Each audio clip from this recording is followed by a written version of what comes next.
Volunteer వ్యవస్థను రద్దు చేయమని జగన్ కు సలహా ఇస్తా 50% వాలంటీర్లు పార్టీని దెబ్బతీశారు. ఈ వ్యవస్థ వలన గ్రామాల్లో నాయకులు వెనకపడ్డారు. కోటి సంతకాల సేకరణ కార్యక్రమంలో నల్లబరెడ్డి ప్రసన్నకుమారెడ్డి జగన్మోహన్ రెడ్డికి వాలంటీర్ వ్యవస్థ రద్దు చేయాలని నా సలహా తెలియజేస్తానని మాజీ ఎమ్మెల్యే నల్లబరెడ్డి ప్రసన్నకుమారెడ్డి అన్నారు.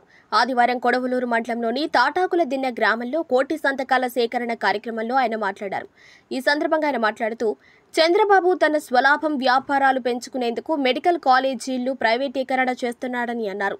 తన కుటుంబ సభ్యులను ఆర్థికంగా బలోపేతం చేయటం తప్ప ఆంధ్రప్రదేశ్ ప్రజల కోసం ఆలోచన చేయటం లేదని, ఆంధ్రప్రదేశ్ రాష్ట్రాన్ని అమ్ముడుపోయే రాష్ట్రంగా తీర్చిదిద్దుతున్నాడని అన్నారు. జగన్మోహన్ రెడ్డి ఒక్క పిలుపు ఇస్తే పార్టీలకు అతీతంగా ప్రైవేటు కాలేజీల ప్రైవేటీకరణపై జనాలు రోడ్డుపైకి రావటం జరిగిందన్నారు. వాలంటీర్ వ్యవస్థ వలన గ్రామాల్లో నాయకులు కార్యకర్తలు వెనకబడ్డారని, వాలంటీర్లను నమ్ముకున్నందుకు 50% వాలంటీర్లు పార్టీకి దెబ్బతీశారని అన్నారు. ఎన్నికల సమయంలో 400 మందికి పైగా 20,000 రూపాయలకు అమ్ముడుపోయారని అన్నారు. వైసీపీ అధికారంలోకి వస్తే నాయకులకు కార్యకర్తలకు పెద్దపీట వేస్తారన్నారు.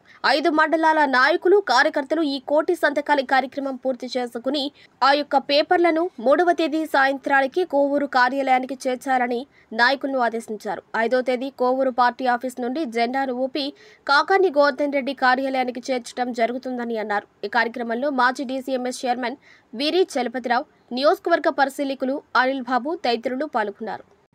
ముందు చూపుతో పార్టీని నడిపిస్తున్నారు, చాలా మార్పులు చేస్తున్నారు, నాయకులకు కార్యకర్తలకు పెద్దపీట వేస్తున్నారు. ఖచ్చితంగా గత 5 సంవత్సరాల్లో జరిగింది మరలా జరగకుండా అన్ని బాధ్యతలు పార్టీ నాయకులు కార్యకర్తల మీద పెట్టే విధంగా జగన్మోహన్ రెడ్డి గారికి సీనియర్లు అందరం కూడా సూచనలు సలహాలు ఇచ్చి కాపాడుకుంటాం. చాలా నష్టపోయినారు. 5 సంవత్సరాలలో వైఎస్ఆర్ కాంగ్రెస్ పార్టీలో నాయకులు కార్యకర్తలు చాలా దెబ్బతిన్నారు, నష్టపోయినారు, ఆర్థికంగా వెనకబడిపోయినారు. చివరికి నాయకుల్ని కార్యకర్తలనే లెక్క చేయకుండా వచ్చేసారు వాలంటీర్స్. ఇక మీదట అటువంటిది జరగదు. సచివాలయ వ్యవస్థ పెట్టాం. వాళ్ళు జీవితాంతం జగన్మోహన్ రెడ్డి గారి ఫోటో ఇంట్లో పెట్టుకోవాలి. ఉద్యోగాలు ఇచ్చింది జగన్మోహన్ రెడ్డి గారు. చేశారా మొన్న ఎలక్షన్స్ లో? 50% చేయలేదు వైఎస్ఆర్ కాంగ్రెస్ పార్టీ. ఇంకేం చేయాలి జగన్మోహన్ రెడ్డి గారు? 33 సంక్షేమ పథకాలు పెట్టి నేరుగా విజయవాడ నుంచి బటన్ నొక్కి పార్టీలకు అతీతంగా సంక్షేమ పథకాలు ఇచ్చాడు. ఎమ్మెల్యేలకు సంబంధం లేదు, నాయకులకు సంబంధం లేదు, కార్యకర్తలకు సంబంధం లేదు. ప్రజలందరూ బాగుండాలి, అవినీతికి ఆస్కారం లేకుండా సంక్షేమ పథకాలు ఇచ్చారు. సచివాలయ ఉద్యోగాలు ఇచ్చాం, వాలంటీర్స్ని పెట్టాం. చేయొచ్చా ఆ విధంగా? ఏం ద్రోహం చేశాడు మీకు? నేను అడుగుతున్న సచివాలయ సిబ్బందినంతా కూడా 50% వాళ్ళు కూడా మనకు చేయలేదు. వాలంటీర్స్ అందరూ మన నాయకులు పెట్టిన వాళ్లే. మన నాయకులు భుజాల మీద కూర్చున్నారు ఎక్కి. చివరికి 50% దాదాపు 400 మంది నా నియోజకవర్గంలో వాలంటీర్స్ ఒక్కొక్కరు 20,000 తీసుకొని అమ్ముడుపోయినారు. లిస్టు కూడా నా దగ్గర ఉంది, ఎవరెవరు వెళ్ళిపోయినారు అని. వీళ్ళు అవసరమా మనకు? నిజాయితీగా, చిత్తశుద్ధిగా, క్రమశిక్షణతో పార్టీ కోసం కష్టపడే వాళ్ళు నాయకులు కార్యకర్తలు. వాళ్ళని దగ్గర పెట్టుకుంటే మనకు తిరుగుండదు, ఎదురుండదు. 30 సంవత్సరాలు జగన్మోహన్ రెడ్డి గారు ముఖ్యమంత్రిగా ఈ రాష్ట్రాన్ని పరిపాలిస్తాడు. కూటమి ప్రభుత్వం ఏర్పడి 18 నెలలైంది.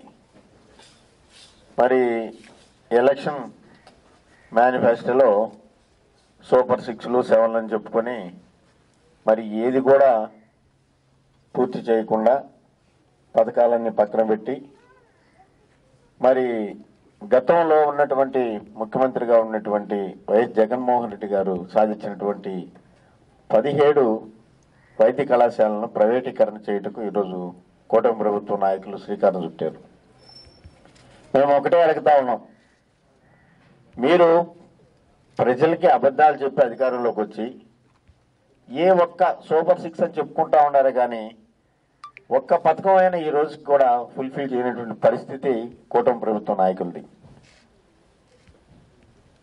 చెప్పినారు, ఆ రోజు చెప్పినారు, మరి రైతులకు అండగా ఉంటాం, జూన్ నెల నుంచే 2024 నుంచే అన్ని పథకాలు కూడా అమల్లోకి వస్తాయి, మమ్మల్ని ఆదరించండి, గెలిపించండి, ఈ రాష్ట్రాన్ని కాపాడుతాం, ముందుకు తీసుకెళ్తాం, అభివృద్ధి పథకం కాకుండా సంక్షేమ పథకాలు కూడా మీకు అందరికి కూడా పంచిపెడతాం, మరి జగన్మోహన్ రెడ్డి కన్నా మిన్నగా చేస్తామని చెప్పేసి